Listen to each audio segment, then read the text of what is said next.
job. Push him. Keep pushing forward, boys. Yeah. Yeah. So, got a nice amount of stuff. So let's go to the recalibration station. And let's finish our little discussion about what we were talking about earlier. Alright. Here's the issue, right? So my gripe was with adding the armor, right? So as part of the expertise system, there's 3 types of upgrades that you can do for your gear, right? You can add 1% weapon damage to any proficient gun. So right here, if I had the steel, right? If I had enough steel, I'd be able to add 1% weapon damage to this ACR, right? Here's what I have to make sure you understand. This needs to be tweaked, right? 235 steel, 150, I think that's titanium, and then 300 weapon components. 300 weapon components? What are you doing? Building a brand new gun? All you're adding is 1% weapon damage. Why does it cost so much materials to get this stuff done? Now here's also something else that I found out. Let me go down to I guess I should go down to my Kingbreaker, right? Well, actually that's only a level 1. Whatever. So what I found out was that once you get to grade level 10, it starts costing you exotic components. And I was like, why would an upgrade for a high-end weapon cost you exotic components? Right? I mean, wouldn't it cost me exotic components if I was trying to upgrade one of these? I mean, wouldn't that be the solution? The logical solution? I mean, it's an exotic, right? If I'm trying to upgrade an exotic, wouldn't that cost me exotic components? That's the problem. Once you get to level 10 through 15 cost you exotic components. And not only do it cost you exotic components, to go from 10 to 11, it costs you 1 exotic component. From 11 to 12, it costs you 2 exotic components. And from 12 to 13, it costs you 3 exotic components. So you can see how it scales between 11 to 15. I'm scared to find out what it costs when you go from 15 to 20. So a lot of people are going to be at a point where all of their weapons are going to be up to a level 10. And then all they're going to be doing is farming exotics because they need the exotic components to be able to upgrade past level 10. Right? Here's also something else that I learned. If you want to upgrade your skills, which I don't think actually my riot foam's proficient. It costs 300 printer filament. And I think that's 235 ceramics. Right? Once you get to level 4, to go to level 5, it costs you 500 printer filament paper. That's excessively a lot of material. Right? Now, 500, you might be like, that's not a whole lot. Really? Because the cap is 2,000.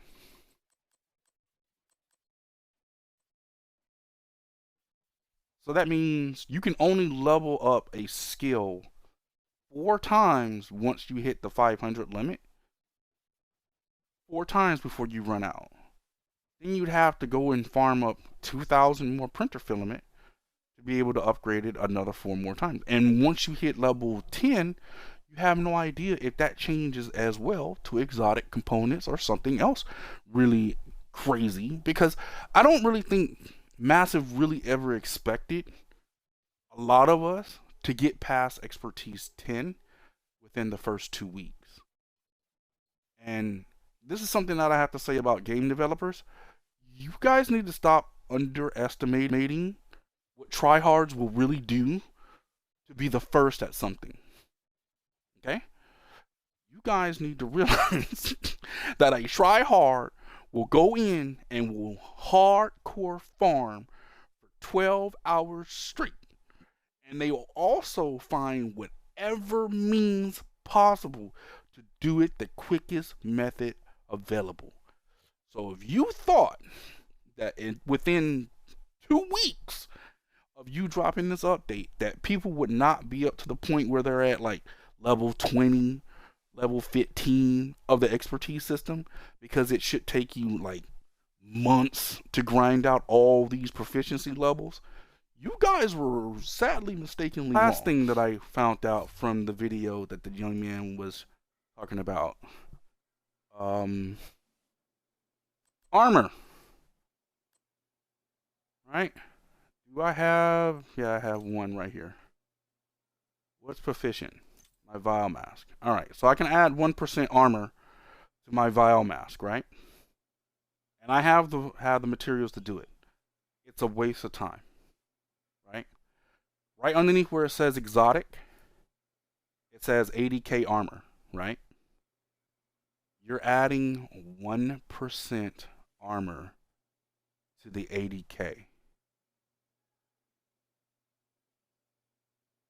Right? So let's pull out a calculator and let's do the math. Right? Because I think we're misunderstanding where that 1% actually goes. And I think that's the biggest problem that we have in the community. We're not clear from the devs where that 1% armor actually goes. Let's go 80,000 times 0.01. That only gives you 800 armor. So that would make that piece 80.8.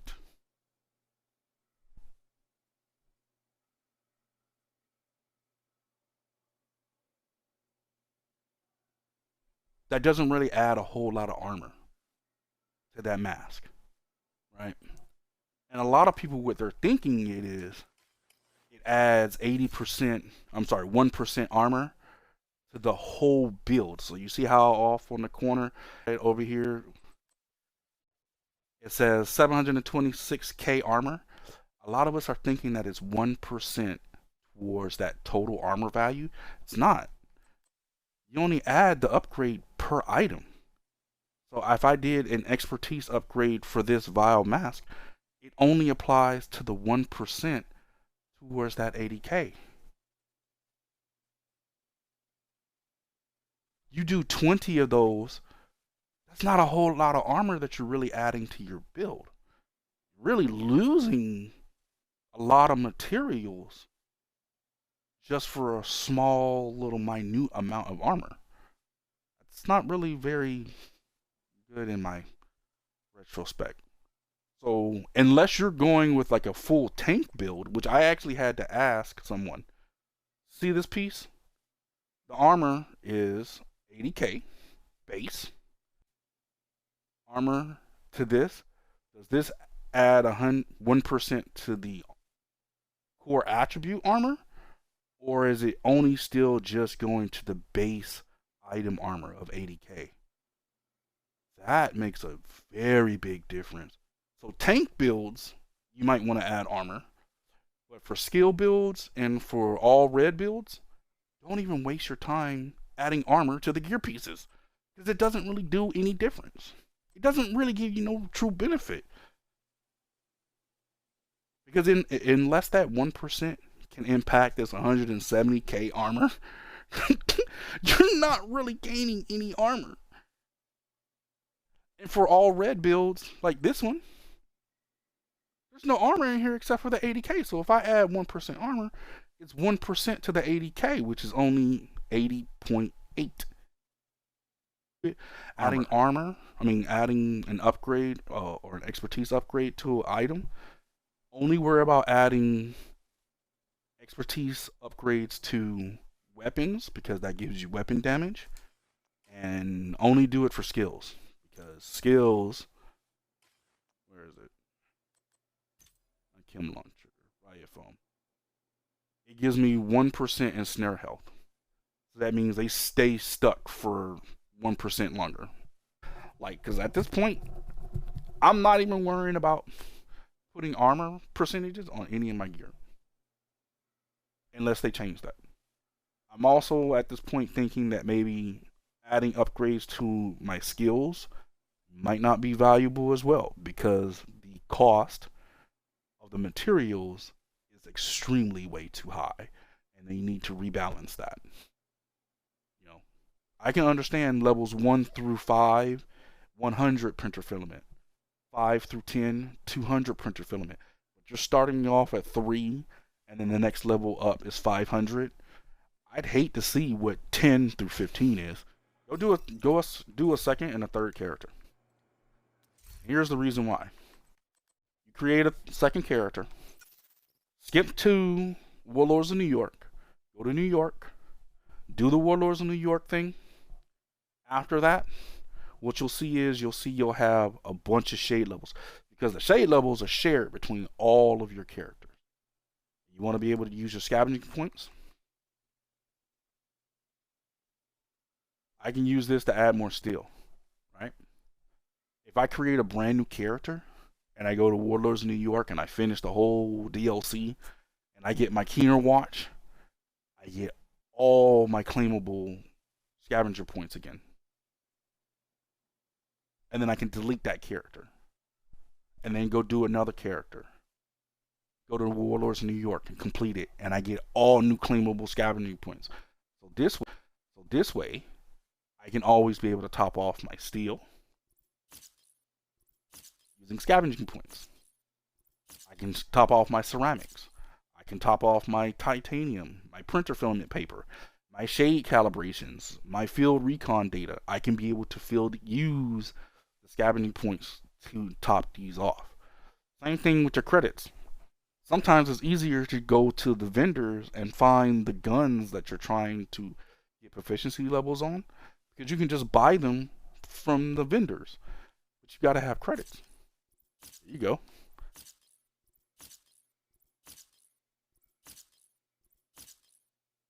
I get 10K for every one. Might as well. It is useful. Oh, something else. Remember I was telling you you're going to need exotic components?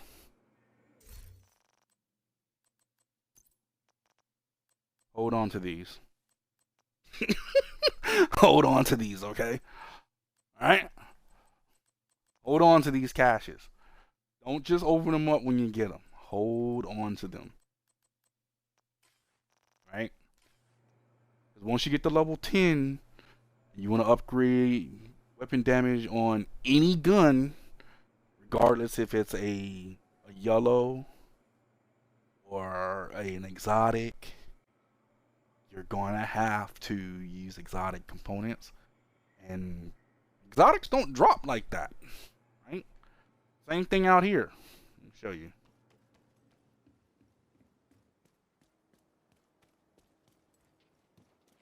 This is the countdown vendor. Right? You can buy exotic caches from the countdown vendor. Don't redeem your countdown credits. Just go in and run countdown and then stack them. And then come over here and buy these. They're pretty expensive.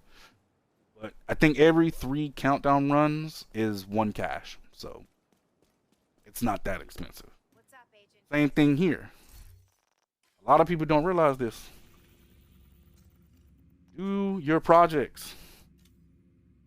This will give you a exotic cache.